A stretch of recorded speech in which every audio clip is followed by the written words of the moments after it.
I gave them $22,000 for the wedding. Then I got a message, please come without your wife.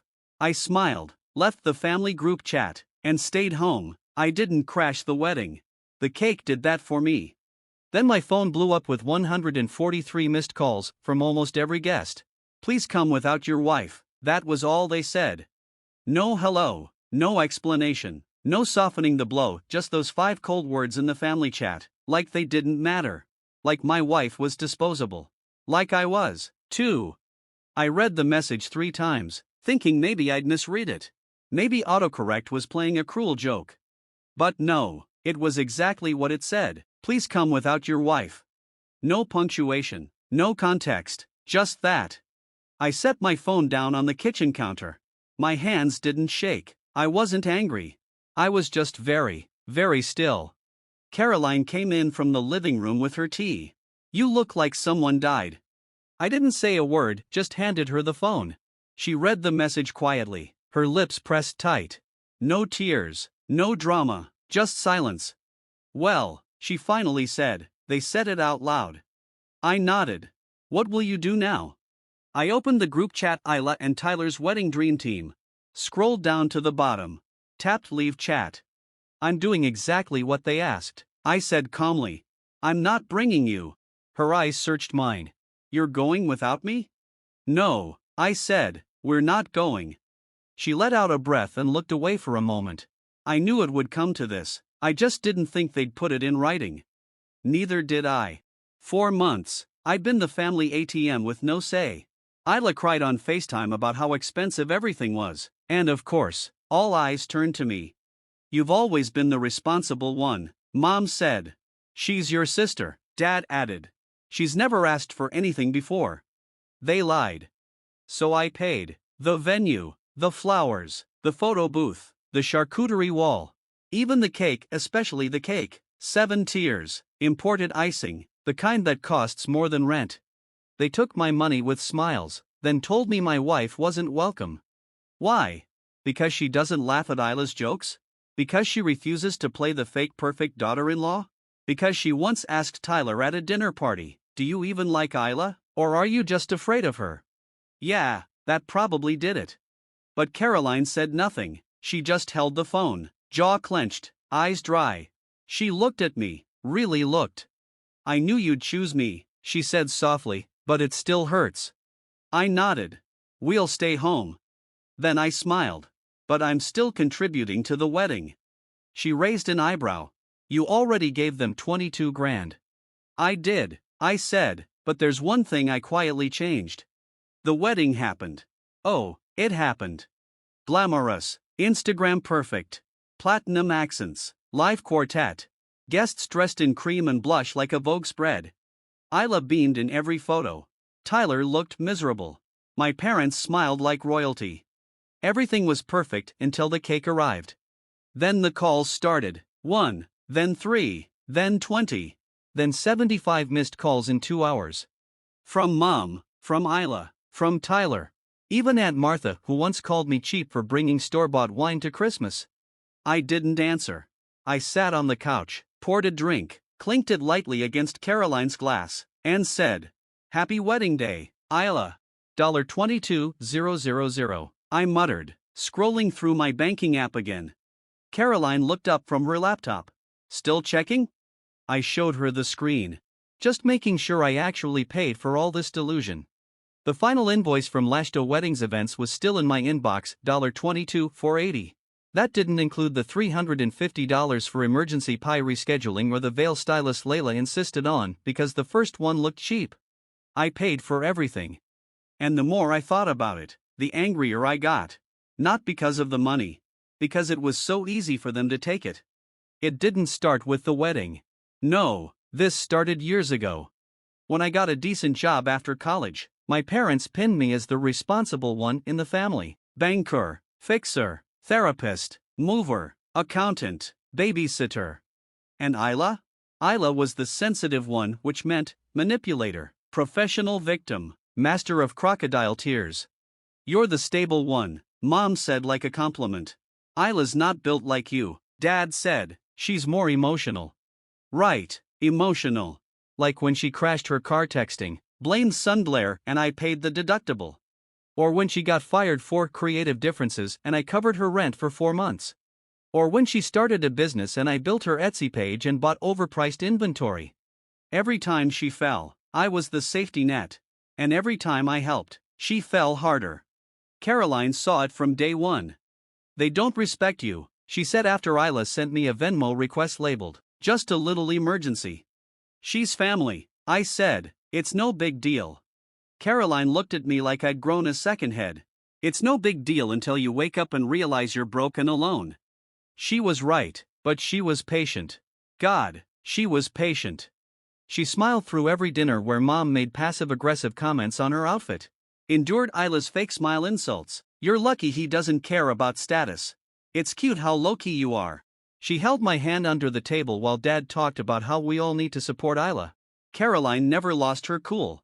Never gave them the reaction they wanted. Never gave them a reason to hate her publicly. So they got more creative.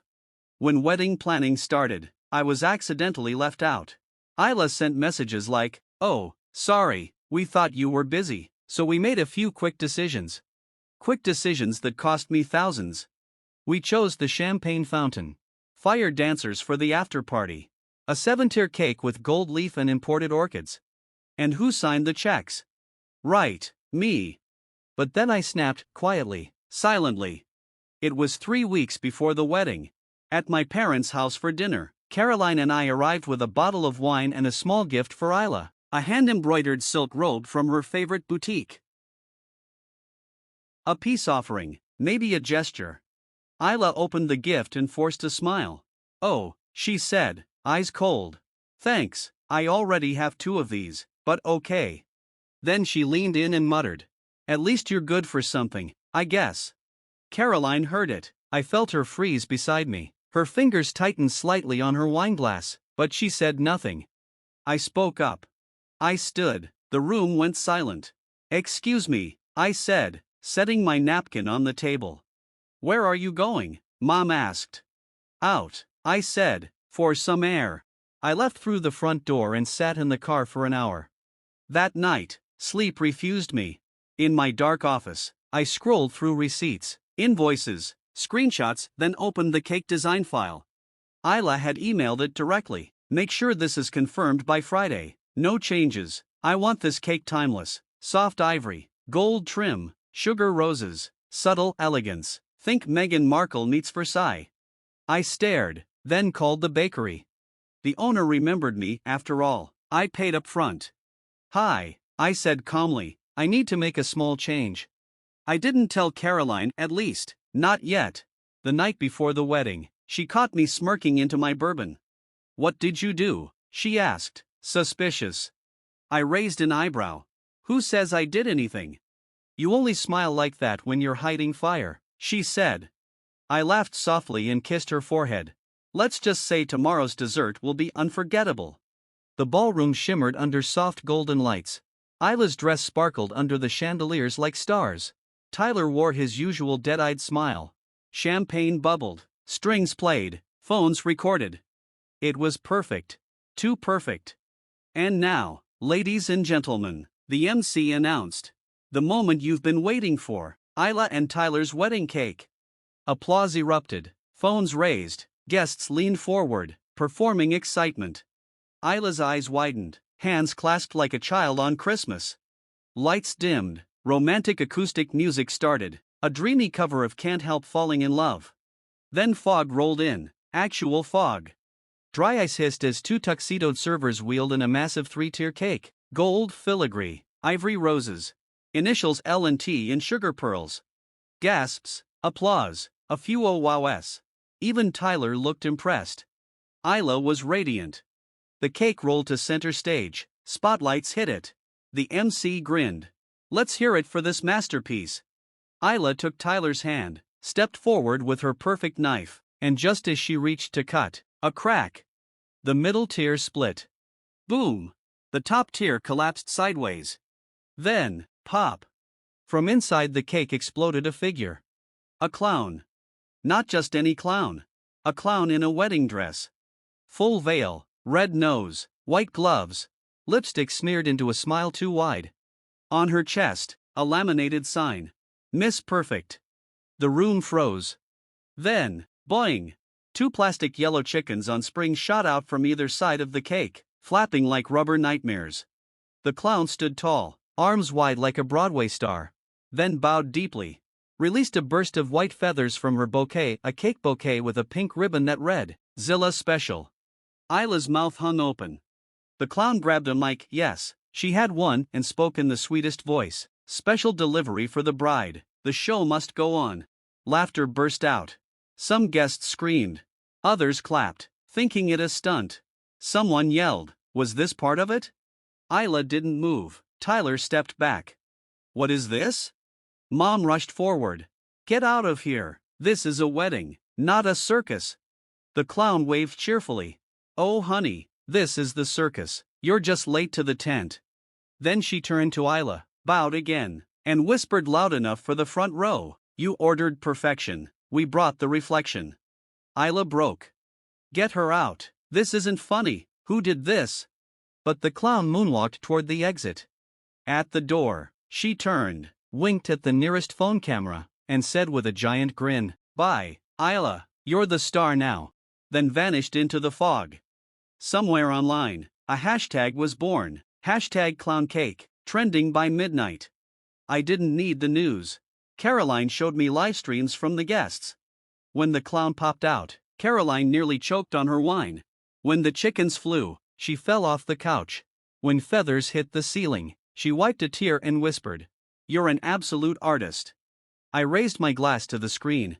Happy wedding day, Isla. The next morning was silent, too silent. Light hit my face just right, coffee aroma drifted in. For a moment, it felt like any other Sunday. Until I checked my phone. 143 missed calls. Group chats renamed. This isn't funny. You went too far, you're dead to us. Voicemails from Mom, Isla, and distant relatives. Texts flooded in. How could you do this to your own sister? That cruel prank ruined everything. You humiliated the whole family. Mom's crying, Isla's not eating. Hope you're happy now, clown boy. I scrolled, sipping coffee. Caroline entered, robe loose, half asleep. Anything fun this morning? I handed her the phone. She read 3 texts, passed it back. Wow, she said. You really broke them. That afternoon came a knock. Not timid, not polite. Aggressive. I opened the door. Mom stood there, sunglasses shielding her eyes like a celebrity dodging paparazzi.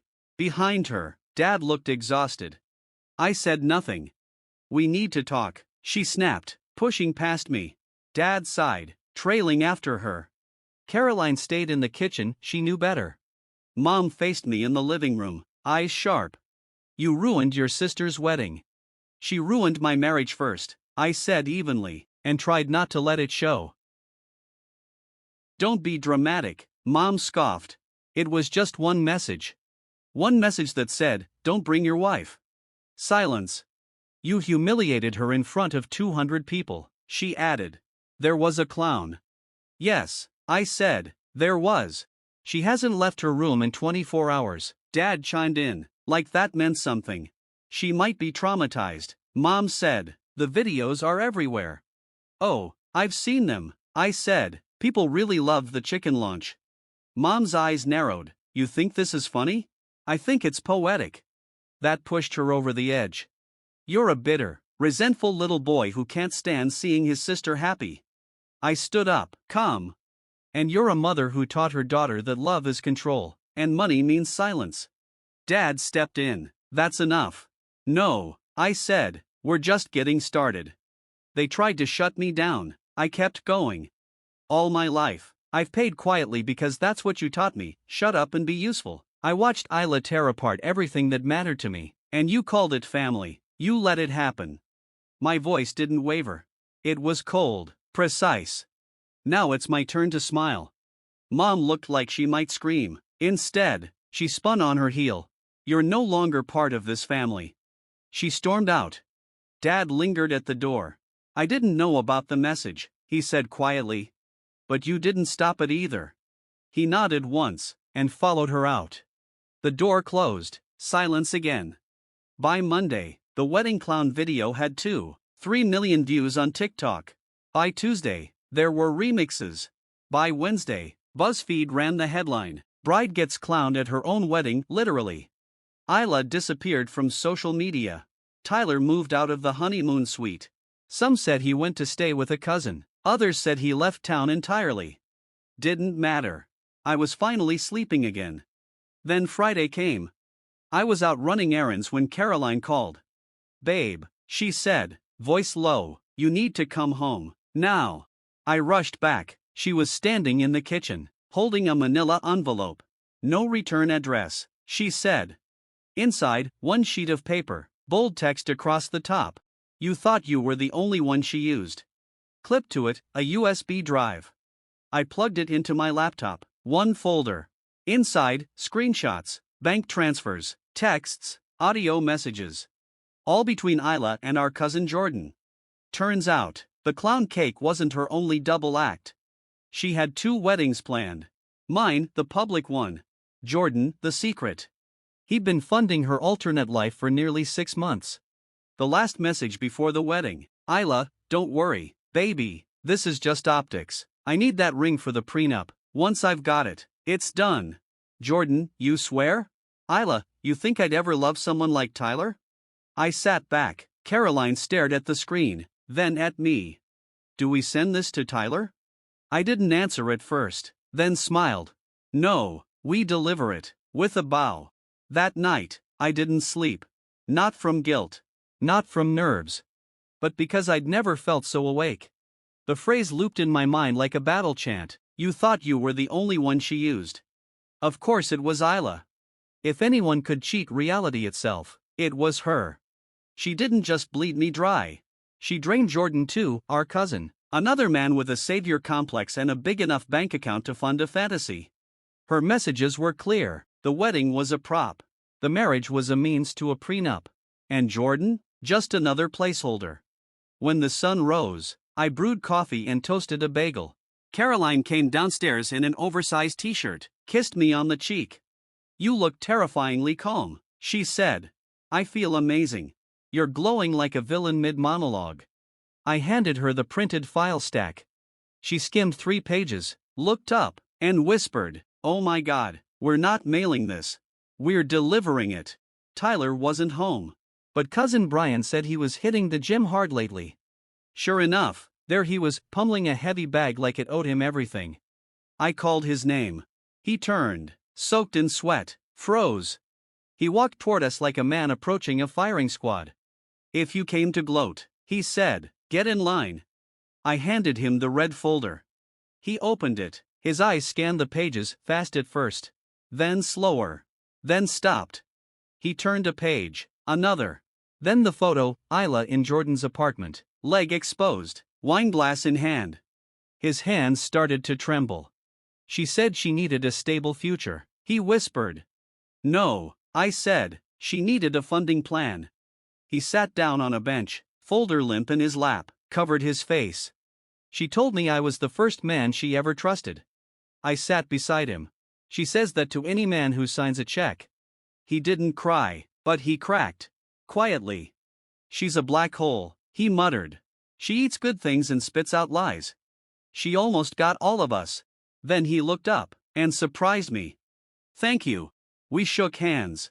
Then I left. That night, I turned off my phone. Caroline and I made pasta. Opened a bottle of wine we'd been saving for a year. We laughed. And let the world burn without us. By morning, Bridezilla Clown Cake had passed 4 million views. Clips became memes. Someone auto-tuned the clown's line. "You ordered perfection, we brought the reflection," into a viral song. Spotify, top 10. Isla vanished. Jordan deleted his account. But the internet never forgets. 4 days later, my parents called. I didn't answer. Then came the email. "Whatever happened between you and Isla? You took it too far. You've disgraced this family." I replied, "I didn't disgrace this family, I documented it."